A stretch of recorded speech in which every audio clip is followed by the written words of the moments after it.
Okay, welcome into another Dooley Noted podcast. Appreciate everybody for tuning in, whether you're watching us on Facebook or YouTube or listening on the 39 platforms that they have here that are amazing, that Spotify and everything. And my daughter listens to it on Spotify.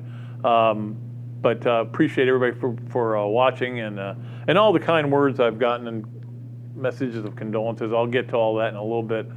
But I obviously want to talk a little bit about Florida basketball right now. We got a couple of good guests for you today, really good. I'm looking forward to Dave Hyde from the South Florida Sun-Sentinel, who does a great job as a columnist. He's been a columnist there for, I think 30 years maybe. I don't want to age him or anything.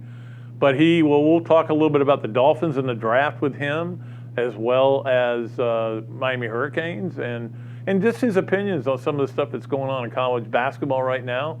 And certainly there is a lot going on in college basketball. And Nick Belmonte, I call him Mr. Baseball because the guy is an encyclopedia about baseball. And so we'll talk to him about a little bit about his career. And of course, he does a lot of the analysis for Florida games on TV and games in the NCAA tournament and stuff like that. I think he told me, I got to look it up. Last year was the first year he'd missed it in a long time. I'll get the number of years set up. All right, so let's start out by talking about basketball. Guys, I haven't seen you since the national championship game on Monday night. I was surprised, but not totally blown away with what happened. I just thought it'd be a better game. But here's the thing. Baylor was really good all year too. They were. I mean, the only thing is they lost a couple of games, but they had COVID issues and all that they had to deal with. So they were right there on par. And don't forget what happened in the semifinals. And I mean, they blew out Houston, a pretty good Houston team that was in the Final Four, which makes you a pretty good team. So I'm not surprised, but I was just surprised it wasn't a better game. I'm not surprised that Baylor won. I'm surprised the game was not fun to watch, and that was a shame. And this brings me back to what I said before. When people wanted to talk about this is the greatest game of all time, I talked about this a little bit Monday. On the Saturday game, about between Gonzaga and UCLA. I'm trying to do all this in my mind right now. But everybody was like, this is the greatest game of all time, declaring. I'm like, wait a minute, just pump the brakes until you ferment it a little bit. You let it live a little bit, and then you come back and you go, okay, now I'll say it. And now, it does mean something to me that Gonzaga turned around and lost and got destroyed in the game, held to their season low in points, and I don't know that fatigue was a factor. I think some people are making too big a deal of that. But it does affect me, my view of that game in terms of the UCLA-Gonzaga game. I go, well, maybe it wasn't the greatest, because what did Gonzaga get out of it? Nothing. They didn't get a national championship out of it. They didn't get an undefeated season. They did for that moment. I'm just saying it goes down just maybe a notch. You're not buying that? Okay, well, I'm buying it. But that's just kind of the way I am. All right, I want to talk a little, too, about what Mike White is doing in the transfer portal. And he's doing a really good job there. I know people are still going to be critical. No, these aren't good enough players in the transfer portal that we're getting. And look, Arkansas is killing it in the transfer portal as well. And other teams, there are 1,000 guys in the transfer portal. So everybody's going to get somebody. And there are going to be guys who don't have scholarships, who maybe go back to their schools instead of transferring somewhere because they can't. Nobody wants them. And it doesn't mean that they don't like them. It means that they just aren't a good fit. The thing I like about what Mike is doing with the people he's got in, the latest being Myron Jones. I think it's pronounced Myron, M-Y-R-E-O-N. I think it is. I'll find out later when I get to talk to him at some point in my life. But so anyway, what he is getting, though, with the 3 guys he's already brought in, I think it may be up to 4, I'm not 100% sure, is he's been able to get scorers, ball handlers, and defenders. 3 things that weren't always there for last year's team, as we all know. I mean, Florida had trouble sometimes scoring. Florida had some trouble sometimes defending, and they certainly had trouble handling the ball. And they finally figured that out by getting some guys in that are good ball handlers. So I think that's going to be exciting. We'll talk a little bit more about that later on. We'll also get into the Masters a little bit. We have our Adams Rib Company Gator of the Week, Leonardo's Millhopper Quick Picks. We do all kinds of things here. But right now we're going to talk to one of the best writers in the world. The world, I'm telling you, maybe in the universe. He covers all things in the South Florida for the South Florida Sun-Sentinel. He is the columnist down there, and he's one of my favorites. Dave Hyde joins us right now. Dave, how are you today? I'm doing well, Pat. I hope I set my home studio up here properly. You know, the computer's on a cigar box, and I've got the backlighting, so I'm all set to go. This is my new modern world. Yeah, I've still not got my lighting down in mine because, like, Me neither. I'm doing this in our studio that we have, but when I have to do Zooms at home, everybody's like, "What's wrong with your lights?" I can't decide if I look older or whiter by my lighting, you know. But well, you got a little shine on you, yeah. So it's nice. Well, Dave, the first thing I want to talk about with you is the obvious, which is the draft coming up. And I do think that I thought the draft was 2 weeks ago because the build-up to it was 6 months ago. But we still have a time to wait. But the Miami situation with obviously having the 6th pick is going to be really interesting. And I've seen some of your debates on Twitter with different people. But how big a draft is this for the Miami Dolphins? Yeah, this is you take last year's draft and this year's draft, and that's really what the Dolphins, expended or will have expended 3 or 4 years in building between the trades, the complete roster meltdown and rebuild, and then developing these players. So they had 3 number 1 picks last year and 2 second-round picks, including they took the guy they hope is their quarterback of the future. And now they have 2 number 1 picks this year and 2 number 2 picks this year. And to get all these picks, they traded 2 Pro Bowl players, and they spent 2 seasons. So, there's a lot of investment in these 2 drafts. And so when you say, what do they hope to get up? They hope to the future. I mean, that's what this whole expensive, costly, at times painful rebuild of the Dolphins was for these 2 last year and this year. Now, were you surprised at all that they, after, again, he only played a few games and was not overly impressive, but I saw him play in college. I think Tua is great. But were you surprised at all that they said, here's our guy, we're going to get rid of everybody else, we're not going to worry about it, we're not going to get anybody in a trade, and we're sticking with this guy?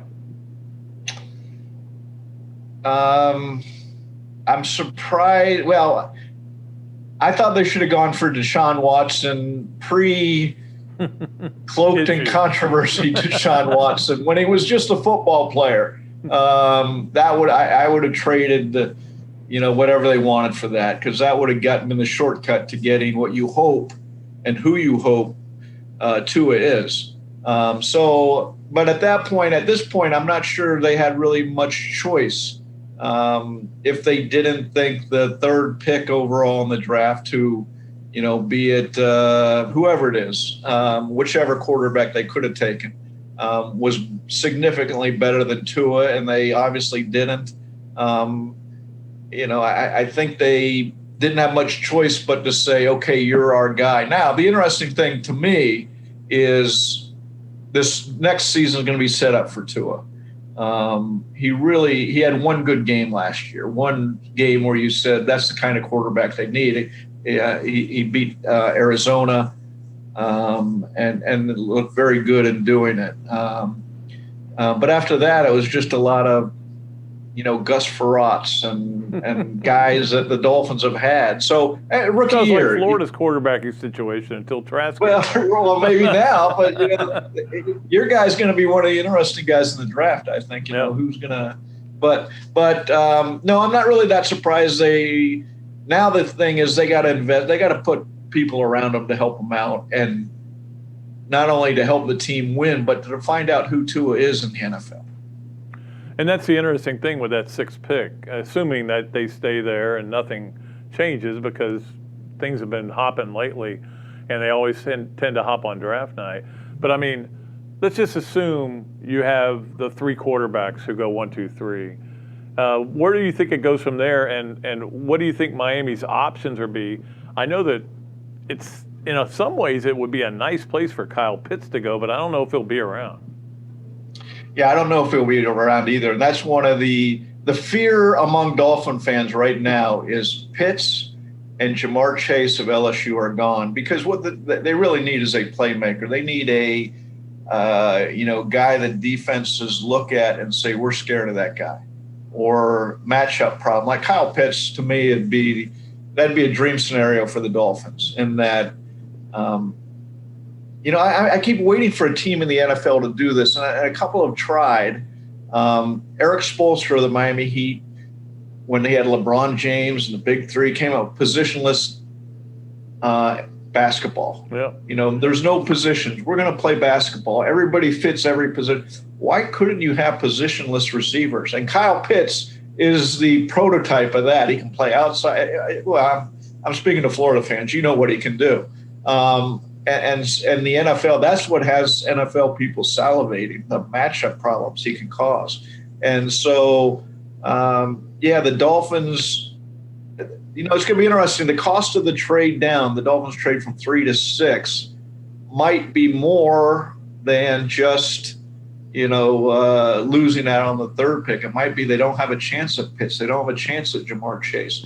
And then again, they might get the exact guy at 6 that they got at 3rd. If, Atlanta could trade out of there for some team wanting a quarterback, and Cincinnati takes a tackle to help Joe Burrow, and all of a sudden the Dolphins are in clover. So there are a lot of questions on draft night for the Dolphins right now.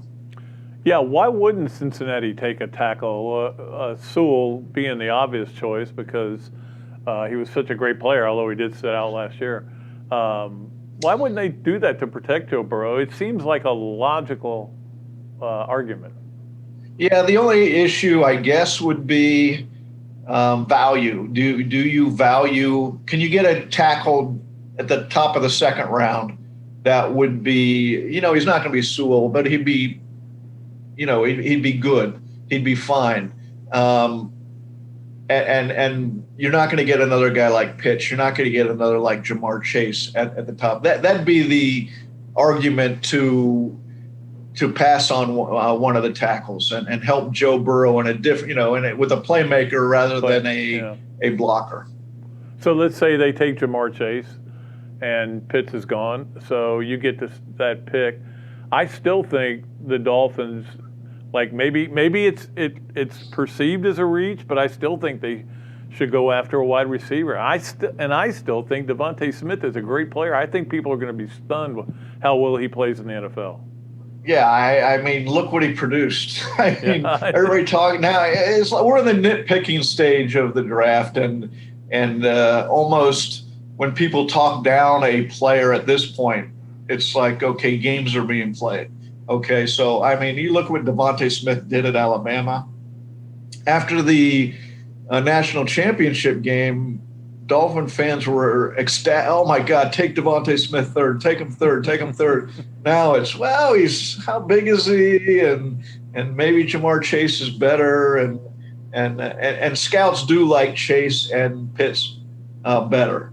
But, yeah, I mean, you got Smith, you got Jalen Waddle, if you like that type of guy.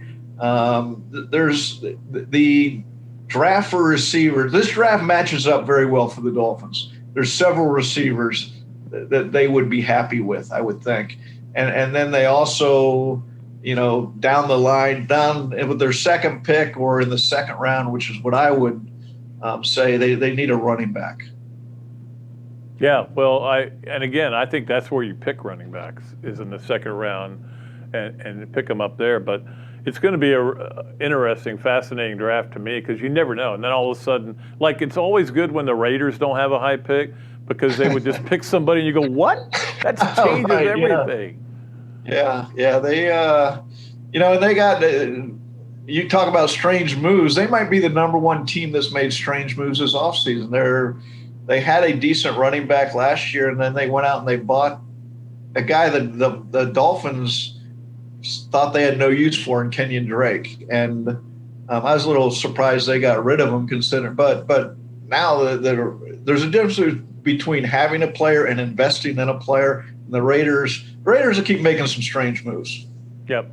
Hey, I'm curious what your thought is about what's going to happen to the northeast of us with Jacksonville. We know they're taking Trevor Lawrence, and I saw him playing college. I thought he was a great player, but you never know how everything's going to translate, but he seems to be the prototypical guy. But with Urban up there and Trevor Lawrence up there, it feels like the best story in the NFL. Last year it was Brady and the Bucks. This year it may be Meyer and Trevor Lawrence.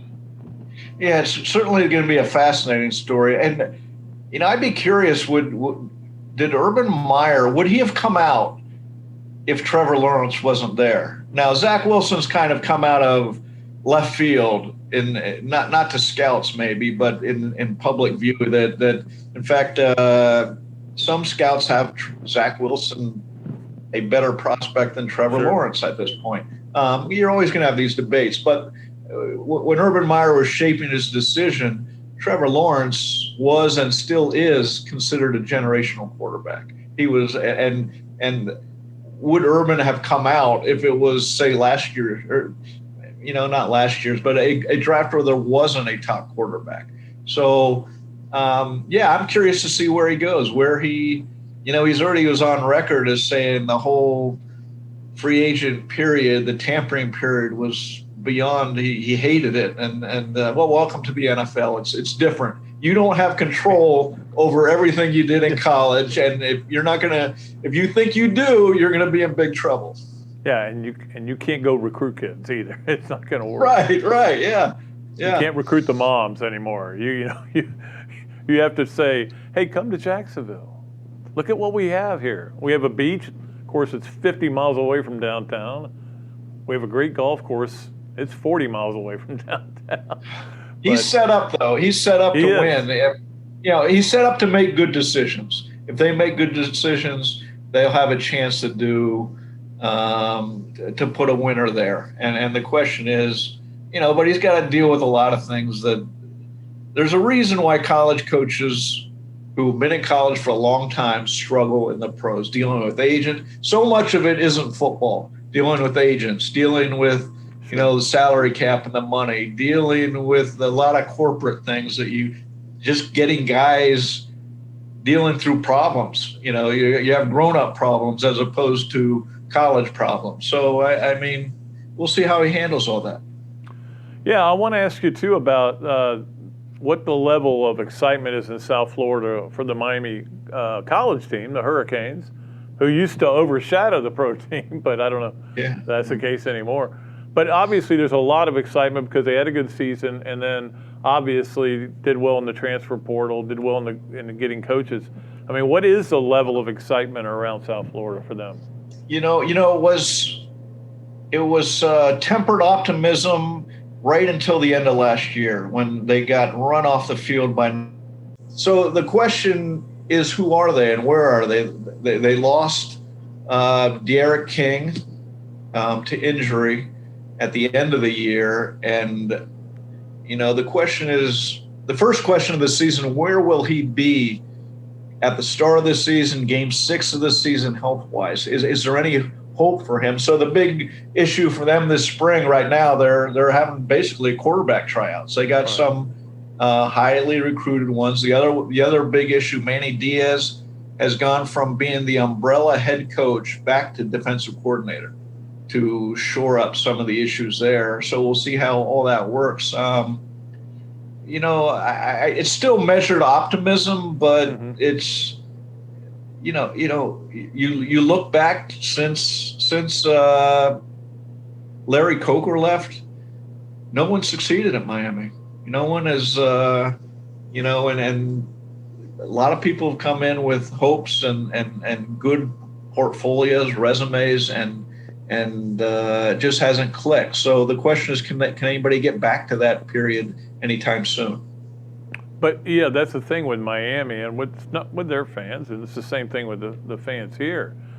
You can win 10 games in a row, and you still haven't succeeded at Miami because you didn't finish strong.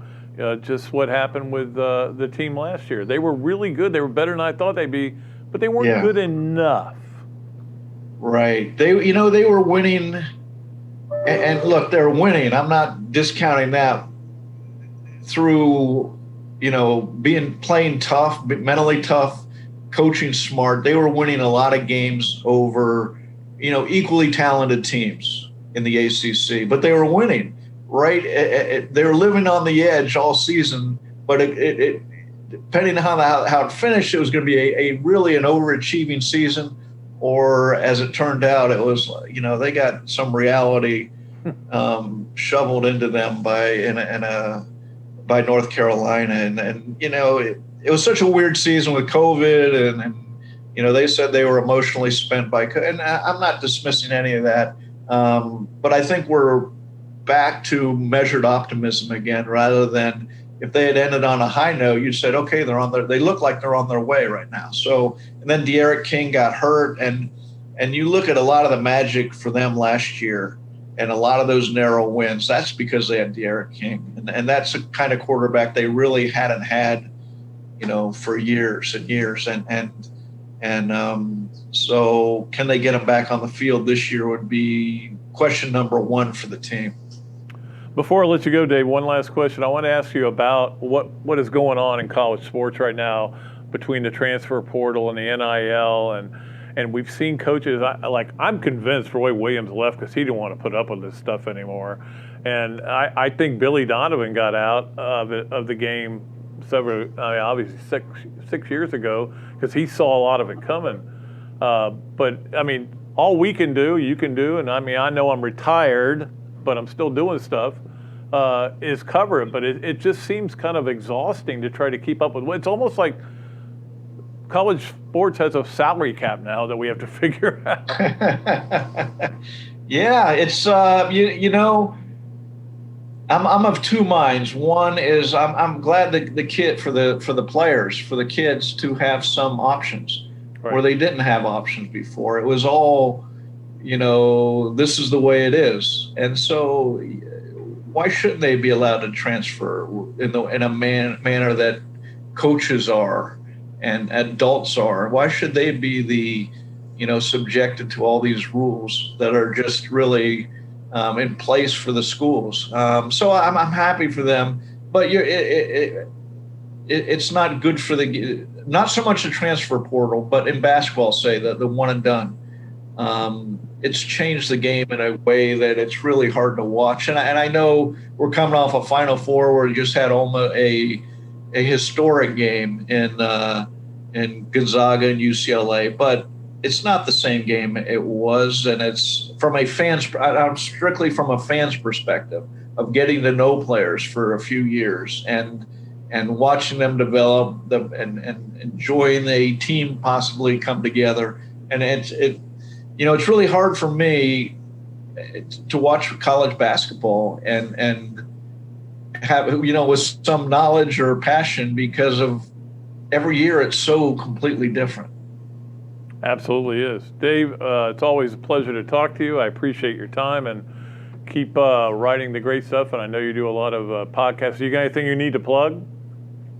I just did it's called X's and Omar. Omar Kelly is our Dolphin beat writer at the Sun-Sentinel. Did a long podcast on the Dolphins. So I did it yesterday. It's up on Twitter if you're interested. But you're semi-retired, Pat. I tell you what, Jimmy Johnson did retiring best to me. He quit the Dolphins and he went to the Keys and he lives he goes fishing every day.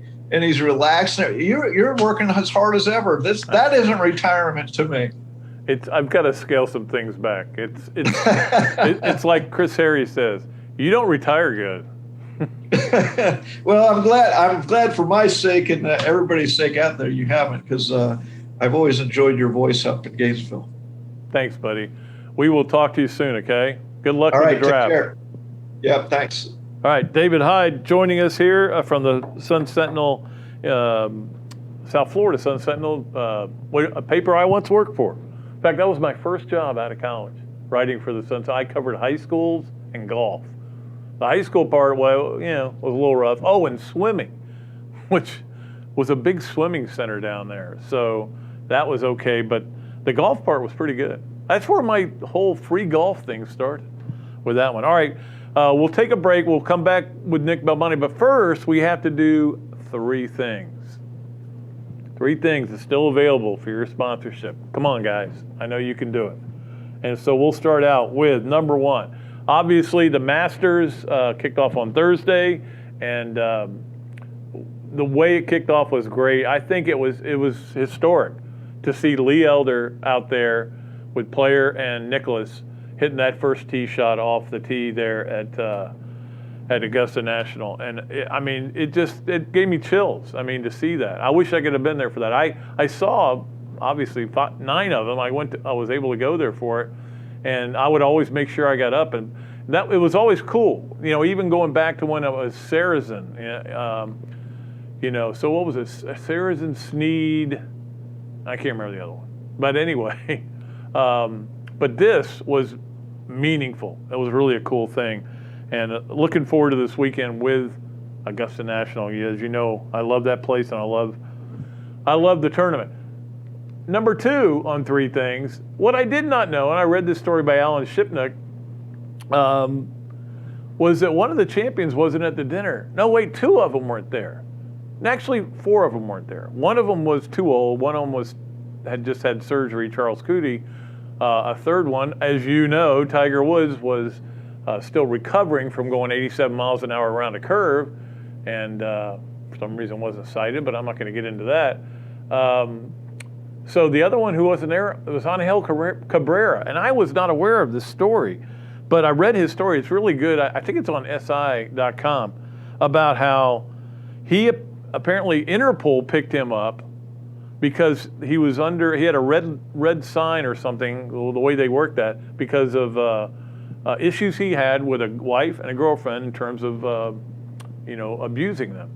Now, whether he did or not, I don't know. I wasn't there for anything, so I don't ever want to accuse somebody of something, but he's in jail.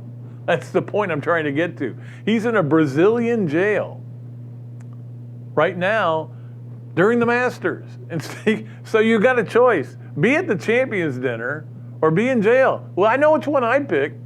Poor guy. I kind of feel sorry for him unless he did these things, and then I don't feel sorry for him at all, and he can rot in jail. All right, so that's number 2. And number 3, salute to our friend Peter Alonso, who became the fastest player to ever hit 70 homers. Think about that. In the history of the world, Babe Ruth didn't get there as fast. He needed a longer time. He did it in 220 games. Not Babe Ruth, but Pete Alonso. Continues to be a great player, really, for the Mets. I love watching them, and I hate the Mets. Actually, I don't hate them. I don't hate anybody. But the Mets, not my thing. I'm a Braves fan. All right, so that's 3 things. We'll be back with the Adams Rib Co. Gator of the Week, the Leonardo's Millhopper Quick Picks, the Friday Football Fix, this, that, and the other. It is a jam-packed Friday, but first we'll take a visit with Nick Belmonte. When we return, you're listening to or watching another Dooley Noted podcast. You can get your favorite alcoholic brands from ABC Fine Wine and Spirits delivered right to your door. ABC Delivers is available in Tampa, Orlando, Jacksonville, and all of the Southeast Florida. Earn ABC points for coupons and free bottles through abcdelivers.com. It's powered by FedEx Same Day City, and you're going to love the price. Free with a $50 purchase for the first 7 miles. So wine, spirits, beer, and everything you need to celebrate. Get it delivered. Shop abcdelivers.com. Thanks so much to our title sponsors, ABC Fine Wine and Spirits and Titan MRI, and to our pick sponsor, Leonardo's of Millhopper. You can find us live on Facebook and YouTube, or listen at your leisure on Apple Podcasts, Spotify, and Google Podcasts, or wherever you find all your favorite podcasts. I'm excited to continue this podcast and to have your company on board as a sponsor. If you're interested in being part of the show, email me at patrickdooley54@gmail.com or give me a call, 352-317-3444. This is Pat Dooley, and I want to tell you about my friends at the Gainesville Quarterback Club. I'm a member, and you should be too. It's the oldest Gator booster club in the world and a great place to meet new friends, network with prominent business people, and hear a great collection of speakers, including Dan Mullen, throughout the football season. Go ahead and give John Stevens a call at 352-222-8516 or sign up on the website, quarterbackclub.org. Titan MRI, North Central Florida's premier independent diagnostic testing MRI facility. At Titan MRI, we're focused on you, the patient, having a great customer experience. Our MRI equipment is modern and 75% quieter than any unit in its class. And our MRI unit has one of the largest openings of any of the newer high-strength MRI units, which allows comfortable scanning for potential claustrophobic and larger patients. At Titan MRI, we look forward to serving you. Okay, welcome back to another Duly Noted podcast. We appreciate everybody for listening and watching. You are today we're going to have audio only because I asked him at the last second. And he was really nice to come on. I call him Mr. Baseball. The great Nick Belmonte joining us right now. Of course, you hear him on or see him on many TV broadcasts of college baseball. Former Gator player, former manager, and I don't know what else do you doing? Well, I'm scouting with the Cubs, so I get to do that. So I get to do a lot of fun stuff in baseball, and have had a great baseball career being in the game. So anytime you're in the game of baseball, it's great. So, you know, I was looking at this last night, and because I'm the one who did the top 100 Gator baseball players of all time, and I think we had you too low. We had you at 79. You're better than that. Yeah. Well, you did it. I know, but I screwed it up, is what I'm saying. Okay. All right. I need to get you up higher. Let's go. We can readjust that. That'd be awesome. Of course, the problem that was an honor. It really was. Since I did it, a lot more great players have come through Florida. So absolutely. It may end up evening out a little bit. Well, you did it for the first 100 years, so you can't adjust it till the second 100 years. So that's a good point. We'll see what happens at that point. I'll be around for that. You know, I know you were the first guy to really be a baseball analyst from UF, but why did you get into the television part of it?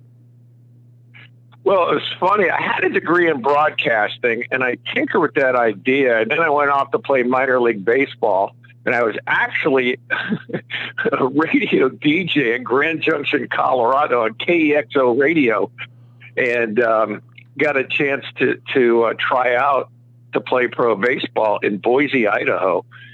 So I went up there and got signed and ended up playing minor league ball. So I get out of minor league ball, and I'm one of the greatest jobs I ever had in my life. I taught orthopedically handicapped students at North Miami Beach Senior High School. They taught me more about life than you could ever imagine. It was like God put me in that place because I was feeling sorry for myself. I was hurt, and I got hurt playing baseball, and I was out of the game. And then I got into selling copiers in Miami, which until you had to wear a 3-piece suit and you're schlepping copiers up and down Brickell Avenue in 100-degree heat and humidity, you haven't lived. But I was watching a game one night, and it was a high school baseball game on WLRN in Miami.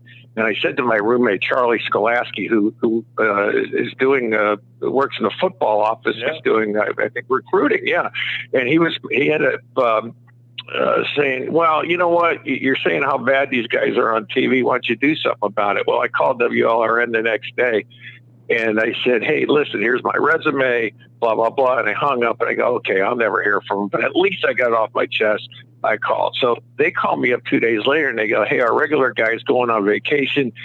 Do you want to fill in and do college baseball, FIU versus Stetson? I go, sure, I'll do it. So I show up, I do the game.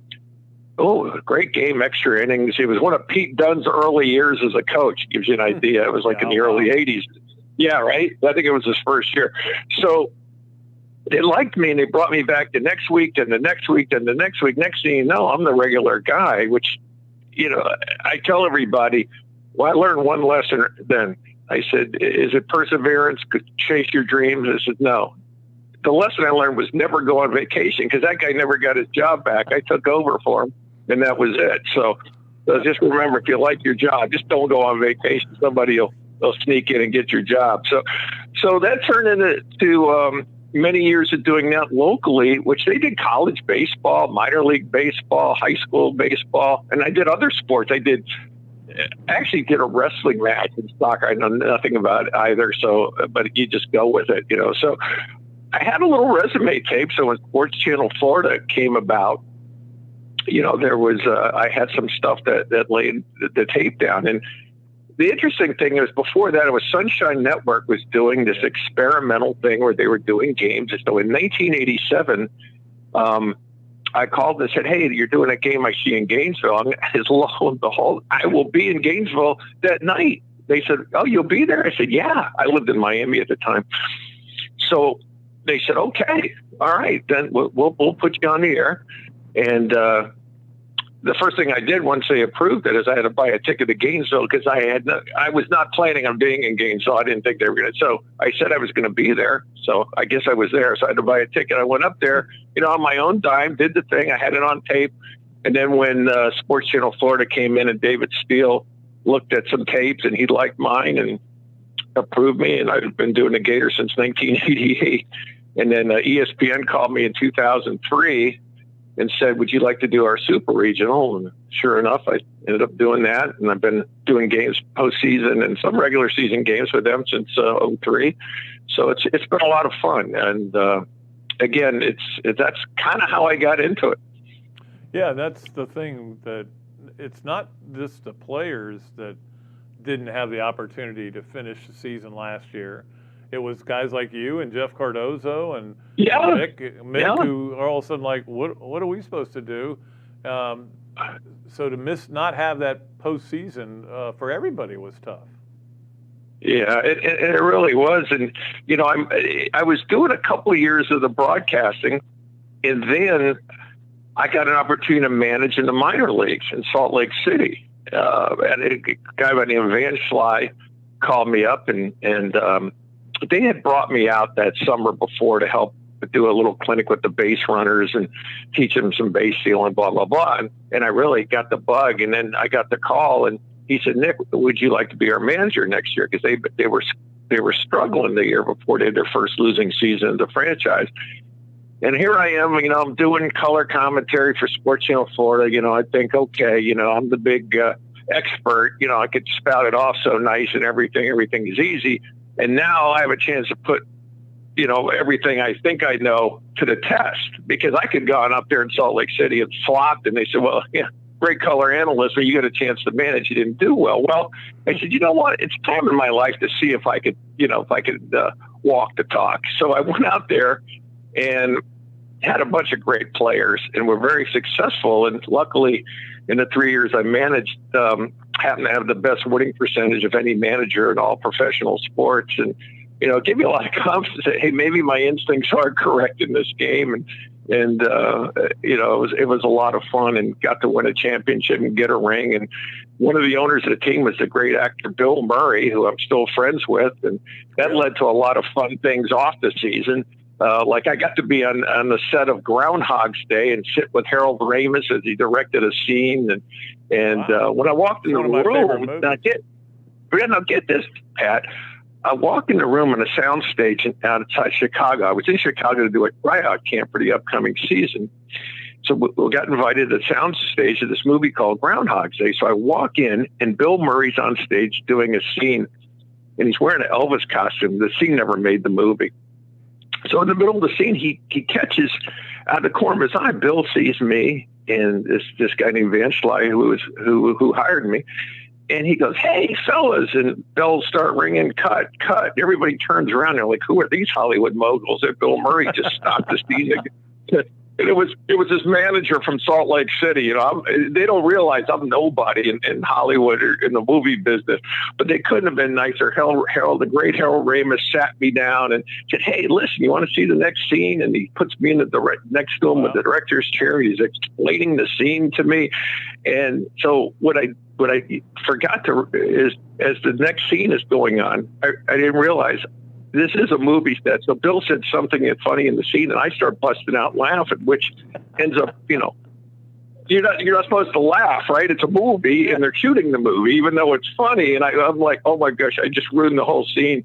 And Harold Ramis laughed. Yeah, don't worry about it. You know, we'll just shoot it again.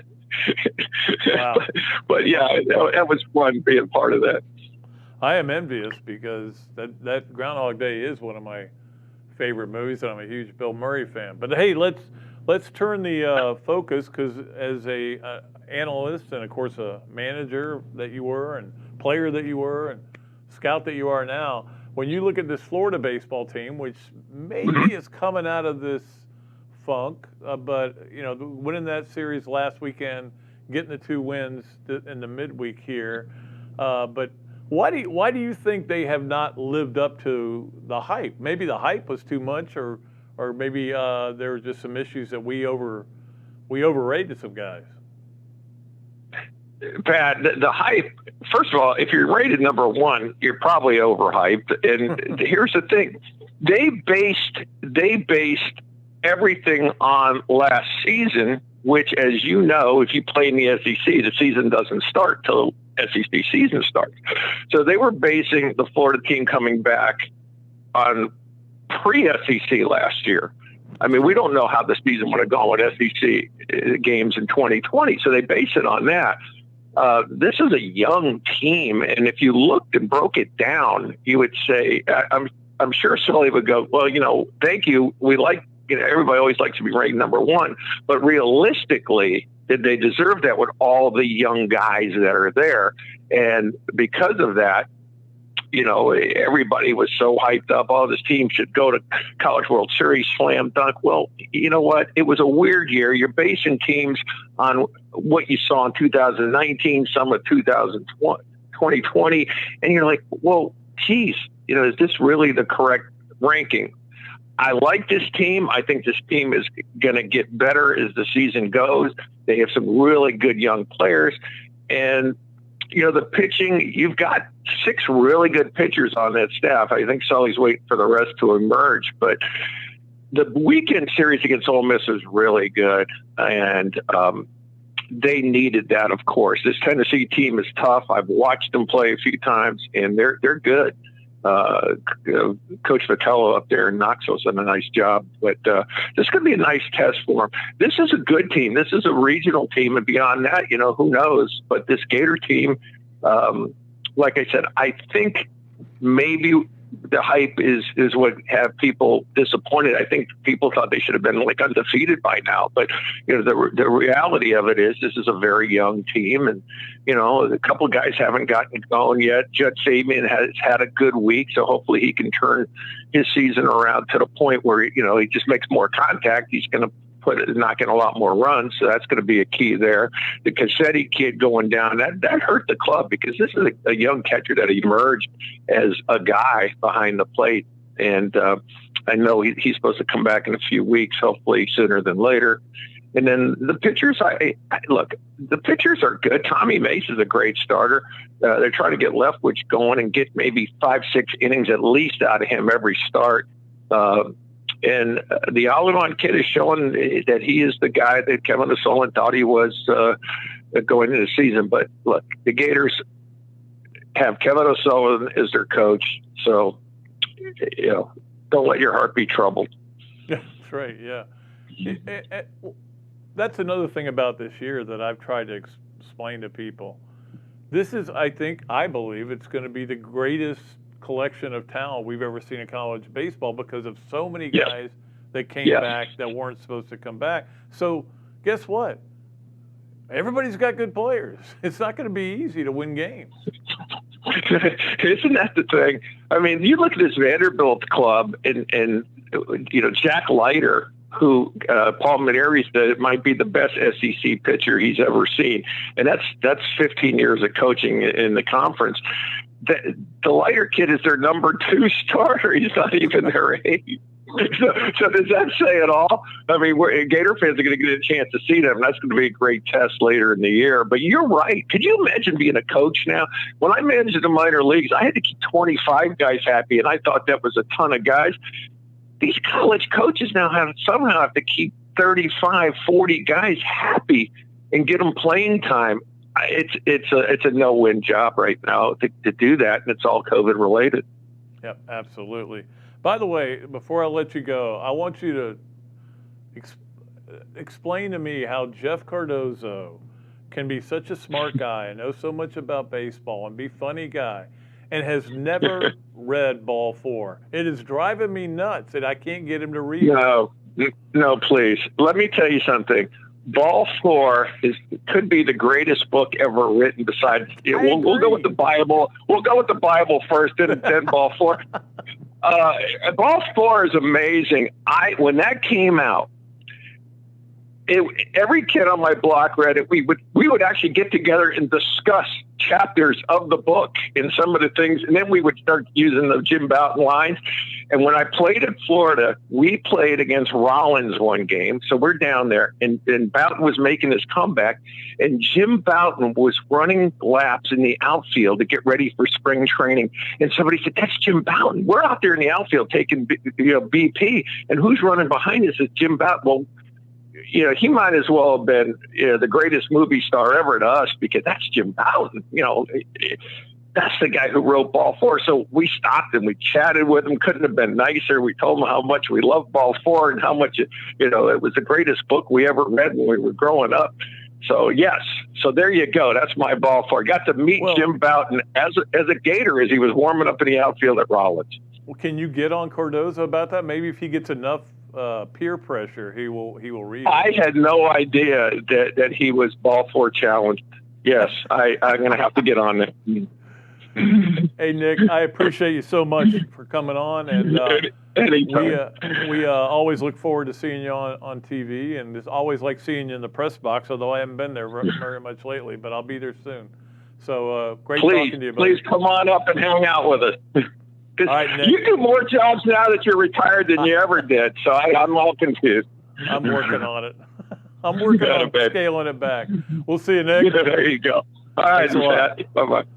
Nick Belmonte, who's a great guy and always has great stories, man. You could just keep going on and on with stories that he's got. And we only got to a few of them, so we'll get them on a little bit later and actually have them on the Zoom so that we'll be able to, see him. Good-looking guy. All right. I tell you what we'll do right now. We'll do the Adams Rib Co. Gator of the Week. The Gator of the Week is my dad. My dad passed away Monday. There was no bigger Gator fan in the world than him. In fact, he's the reason I'm here. Obviously he's the reason I'm here, but he's the reason I'm in Gainesville and why I love covering the Gators and being around Gator sports so much. First game I saw was, I think it was the year of the first pandemic. No, it wasn't. It was 1962, and my dad, of course, took me there. And we went to, even when we moved to St. Augustine, we went to games. I'll tell you 2 quick stories that I think are funny about him. One of them was the 66, it was the Spurrier senior year, so it was either 66, it might have been a 67 game. I'm trying to be accurate here, January 1st, 67, I'm not sure. But anyway, it was Spurrier senior year, they're playing Georgia Tech. And as many of you know, Larry Smith, they're on their own, 4-yard line? Was it 4 or 6? Whatever it was. I didn't bother looking up. He breaks into the free, and my dad, for some reason, wanted to hear it better because there was a bunch of people in the house, and he reached over to turn it up, and he turned it off. Now, in those days, and all you millennials won't know this, but in those days when you turned the TV off, it was about 30 seconds before it came back on. You pulled it back out, and you waited for it to warm up. So we missed the entire 94-yard Larry Smith run, and a lot of people believe that his pants were falling down, but it was actually his hip pads were riding up, as he's told me many times. So that was one dad story. I could tell, and I've been telling dad stories all week. The The other one was the 80 Kentucky game. And again, for you millennials who may have trouble with this, but back then the games weren't on TV all the time. You had to actually listen to it. So we're listening to the game, and they're losing pretty much the whole game, and they're supposed to beat Kentucky. This was a typical situation during, I think, about a 40-year stretch, but whatever it was, where Florida was better than Kentucky, but Kentucky looked like they were going to win, and then they didn't. Shocking.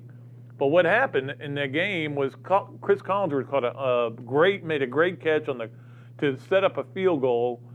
Fran Kersey was mad because he didn't think he caught it, or he didn't think he was inbounds. And so my friend Brian Clark kicked the field goal to win the game at the buzzer. And my dad threw his hands up in the air right into a ceiling fan. So anyway, it made me laugh. And I love telling that story. I love telling a lot of stories about my dad. He was a great man, and I'm going to miss him. All right, we'll be back with more. We still have to get to Leonardo's Millhopper Quick Picks. We have to get to the Friday Football Fix. And, of course, the legendary this, that, and the other. All that and more coming up on the Duly Noted podcast. Thanks so much to our title sponsors, ABC Fine Wine and Spirits and Titan MRI, and to our pick sponsor, Leonardo's of Millhopper. You can find us live on Facebook and YouTube, or listen at your leisure on Apple Podcasts, Spotify, and Google Podcasts, or wherever you find all your favorite podcasts. I'm excited to continue this podcast and to have your company on board as a sponsor. If you're interested in being part of the show, email me at patrickdooley54@gmail.com or give me a call, 352-317-3444. Titan MRI, North Central Florida's premier independent diagnostic testing MRI facility. At Titan MRI, we're focused on you, the patient, having a great customer experience. Our MRI equipment is modern and 75% quieter than any unit in its class. And our MRI unit has one of the largest openings of any of the newer high-strength MRI units, which allows comfortable scanning for potential claustrophobic and larger patients. At Titan MRI, we look forward to serving you. You can get your favorite alcoholic brands from ABC Fine Wine and Spirits delivered right to your door. ABC Delivers is available in Tampa, Orlando, Jacksonville, and all of the Southeast Florida. Earn ABC points for coupons and free bottles through abcdelivers.com.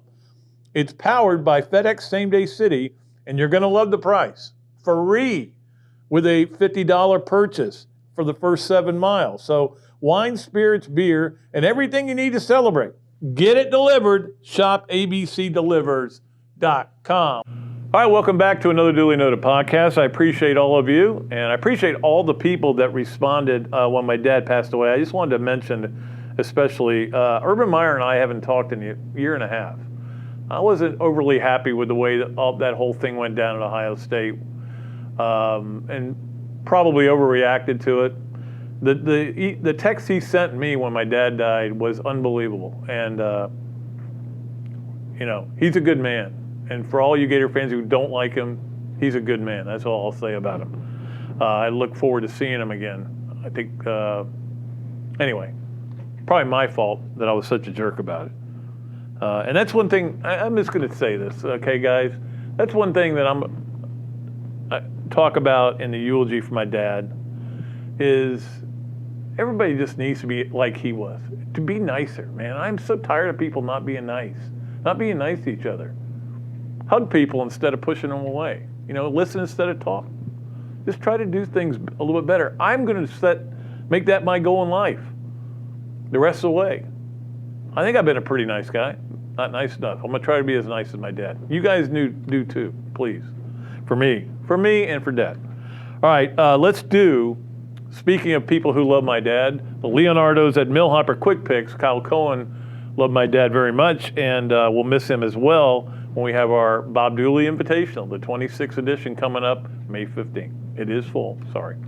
But looking forward to all, and people have already been very responsive on that. All right, so we're starting very new. Now, Monday I tried to start brand new, but again, there was a lot of things going on, and nobody responded because I couldn't put it up on everything. I didn't have time. So no winners from last week. And again, I've talked to Drew Barry, who was our winner from the quick picks from the last segment, and he is going to, we're going to get together. Luckily, somebody lives in town. The first two people I had to mail it to, or not mail it to. One, Keith Collier, I actually delivered it to his daughter, and then I did have to mail it to the other guy in between, whose name escapes me.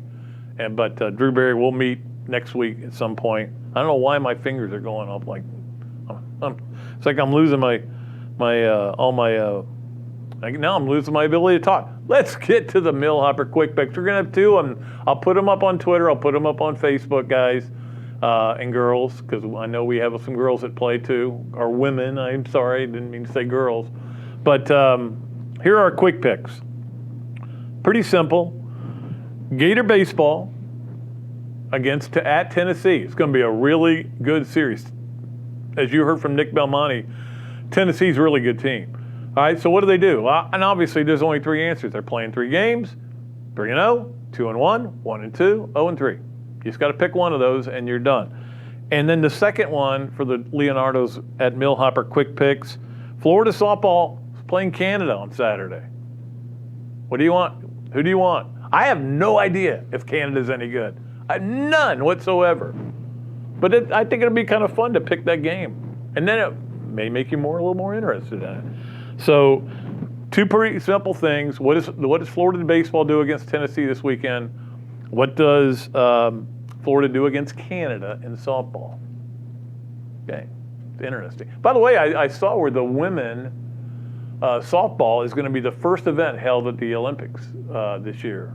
So they're excited about that. It's great that softball's back in.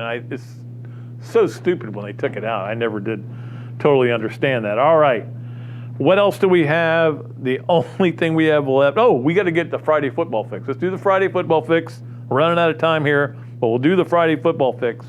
And again, we're looking for a sponsor for that. We love our great sponsors, especially our title sponsors, Titan MRI and ABC Fine Wine and Spirits. We love Leonardo's. We love everybody that has something to do with this show, and we want to keep going strong. And we look forward to the summer in July when we are joined by Shaq Allen Mercandane too, and we look forward to getting in new studios. There's so much to look forward to on this show. So I hope you guys continue to be supportive of it, and you've been great so far. So anyway, the Friday football fix, we are looking for a sponsor. Here's what it is. And this may sound stupid to you, maybe you don't care. That's cool. But I've been thinking about one of the biggest reasons I decided not to be a sports writer at the Gainesville Sun anymore was not the Gainesville Sun. I loved it there. It was that I was tired of travel, and I was more tired of travel and being in football stadiums that I didn't like. I didn't like the press box. I didn't like the stadium. It was terrible. I mean, Tennessee, I don't like. Sorry. Nothing against you, Tennessee. It's an unbelievable stadium, but the press box is terrible. You can't hear, you can't see. You're so far away. So I decided to give you the 4 that I like the best. And these are stadiums that when I go to, I'm happy. I'm happy to be there, even if it's a night game. Doesn't bother me. Even if Florida loses, doesn't bother me. It's just fun to be at those stadiums. And one of them is, you're not gonna like this. Now look, I'm not using the Swamp because I'm biased on that. I'm around the Swamp all the time, so that's out. And this was inspired by something I saw about the loudest stadiums and the quietest stadiums, and the Swamp was high up. Tallahassee, not so good. Anyway, Tallahassee's not going to make this list, I can promise you. Sanford Stadium in Athens. I love the town of Athens. I love the scene in Sanford Stadium. It used to be cool when they had those railroad tracks, but that's closed in now. But it is just a beautiful place to be in Athens, of course. And I like that town, and the press box was always great. Although I was there a couple times because I covered of course, obviously Florida's only been there once, but I covered Georgia for a while, and the media were such homers back I'm talking about the late 70s, early 80s, that they would be banging on those tables when the Dogs would do something good. That bothered me a little bit, but the rest of it, I really like Sanford Stadium. I love it at Alabama, and I know. I don't know that I've ever seen. Well, I saw Florida win there in in 98. I was not there for the 90 game. I saw Florida win there in 98, but I've seen them lose there a lot too. But the stadium is so great for us because the press box is down low enough that you're right on top of it almost, and it's a great atmosphere. I love the atmosphere. I still think it is the toughest place to play, and I may be wrong, but it may just be because Alabama's really good in everything, at every position. But I think it is a tough place to play. It's really tough. Kind of like the Swamp. I think the Swamp sometimes is underrated how tough it can be to play. And again, the Swamp is one of the toughest places to play when Florida's good. In the end, that's what matters. Do they have good players or not?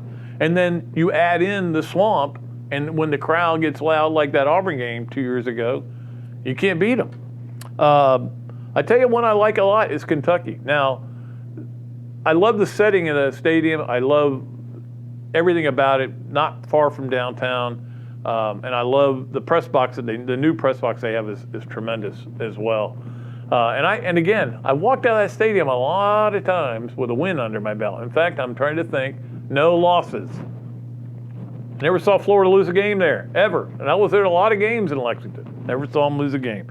And the other one is Vanderbilt. And the reason I like the Vanderbilt situation is I'm in Nashville. And there's nobody at the game. So I got no crowd for parking, no crowd getting through the gates, nothing. I love going to Nashville for Florida games. And again, never saw them lost there either. So that's good. All right, so that is the Friday football fix, and we'll be back with one again next Friday. Finally, we got to wrap it up with this, that, and the other. As you know, it's my favorite segment.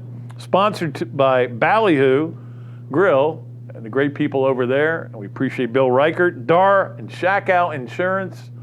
I love those guys over there. And, of course, Ironwood Golf Course. And appreciate Jeff for all the kind words he's given me the last few days and helped me get through all this, and he's been great. So, this, that, and the other, to wrap things up here on another Duly Noted podcast, sponsored by ABC Fine Wine and Spirits and Titan MRI. All right, the FBI gets involved in college basketball. They start doing wiretaps. They're trying to catch people paying for players. And we're like, whoa, college basketball? It seems like they've got a real bad underbelly there that we didn't even know existed. Players were getting paid. Yeah, right. You weren't paying attention then. All right, so that was the this. The that was a bunch of guys got fired. Some guys pled it out. Some guys, but there were assistant coaches that got fired. And it was kind of a weird dynamic. We're like, what's going on here? We still don't know what's going on. So that was the that. And then the other is Sean Miller got fired. The coach at LSU, Will Wade, has not. And we don't understand how he still has his job, but he does. We didn't understand how Archie Miller had his job, but he did. And then all of a sudden they said, after the season, they go, let's get rid of him. And then there's Bill Self, who has a lifetime contract, and they can't fire him for anything he did wrong. It's almost like somebody wanted to hire you and said, look, if you ever did a heinous crime, before this point right here, this point in time today, we're not going to bother you with it. Even if they find you guilty, we're not going to do anything about it. It is the most unbelievable thing I've ever seen. And now, part of the other is also this. Now everybody's just complaining about the transfer portal. And everybody's like, college basketball, they're just going to cheat. The heck with them. Bill Self got a lifetime contract. That's all you need to hear. Anyway, thank you so much. Thanks for all the people with all the kind words that have emailed me or texted me or Facebooked me back. Appreciate Billy Donovan, Danny Werfel, people like that. Really meant a lot to me. And all my good friends. I do have some friends, and I'm going to have more because I'm going to work on it. Okay, guys? Until next time, my name is Pat Dooley. I am deep, I'm way back, and I am out of here.